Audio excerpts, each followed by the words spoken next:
Lionel Messi has inverted the old order of the sports business. When Lionel Messi first arrived in the United States, he didn't bother to introduce himself. Instead, he just started playing. This was July 2023. The Major League Soccer season was already half over. The team Messi joined, Inter Miami, was the worst in the league. This is sports. You'd figure some encouraging words were required. No need for promises, but lie to people a little. Tell them there's hope. Nope. None of that. Messi finally got around to making public remarks in the middle of August. He said little on the topic of the MLS and a lot about how much fun it was to be a retiree. "I'm enjoying this new stage of my career," Messi said. "I'm enjoying the experience of living in this country." It has continued in this way for all the time Messi has been in North America. He plays when and where he likes. Some of Messi's dislikes: artificial surfaces, cold and long flights. He has become sports' first remote worker. They built the whole team to his preference, from the manager to the roster. Inter Miami is Messi's personal startup, but it hasn't worked out. On Saturday, the LA Galaxy won the MLS Cup. Messi and Miami had already been home for a month after losing in the first round of the playoffs. To recap, you hired a guy at massive expense. You renovated the team for him. That team hasn't won anything that matters. Now you have to remake the team again. It has already selected another old pal of Messi's as the new coach, but people are still worried that the headliner might jump ship. By the ancient standards of sports, this is a bust. Except, in this case, it isn't. Messi has taken the old order of the sports business, win first, headlines after, and inverted it. He is a story everywhere he goes, as well as everywhere he doesn't. More so in the latter case, as Vancouver proved earlier this year. He's not an athlete. He's a pop star who can't sing. As a result, MLS attendance is through the roof. The league is still second-rate in most people's minds, but Messi isn't. You can't go anywhere without spotting a kid in one of those hot pink Miami number 10 jerseys.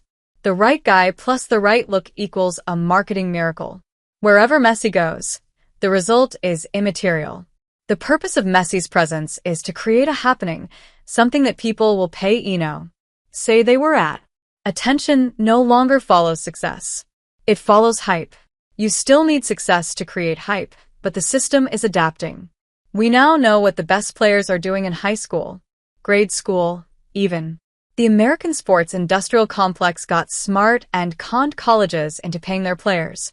Now that they are a de facto minor league, they do the dirty work of letting people know who's a winner and who isn't. Winning in this case is not a matter of victories versus losses, but monies earned from marketing and image rights. The market now tells us what a champion looks like, championships optional. By the time the student-athlete arrives at the pros, their legend can be fully formed. Caitlin Clark is the most shining recent example. Her teams haven't won anything, but you know who she is.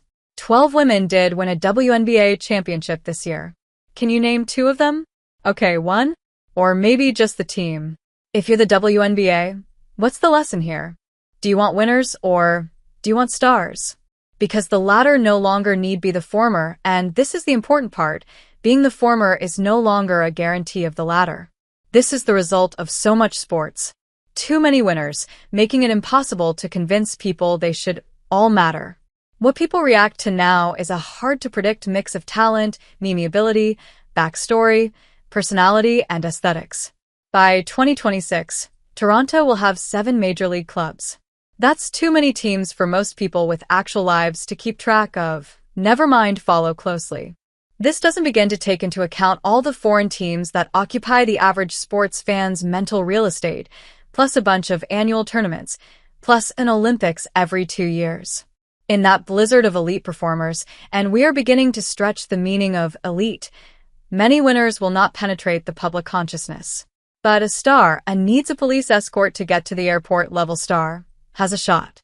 Messi is that sort. His boss, Inter Miami part owner David Beckham, is another.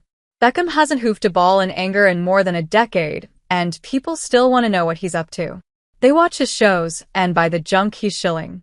Unlike most pro athletes, he earns back the money people pay him. And this is a guy who is more famous for losing than winning. The average role player on an average sports team could be replaced by an inflatable doll, and most people wouldn't notice. His job is to deflect interest and make $5 million a year. Beckham is worth infinity glue, guys. Messi is worth 100 Beckhams. The two of them together are changing the rules. The goal of any aspirational sports league is no longer to put a superior product on the field and to ensure that its best performers succeed. It's to either create a Messi or steal him from someone else. Whether he then goes on to win anything is beside the point.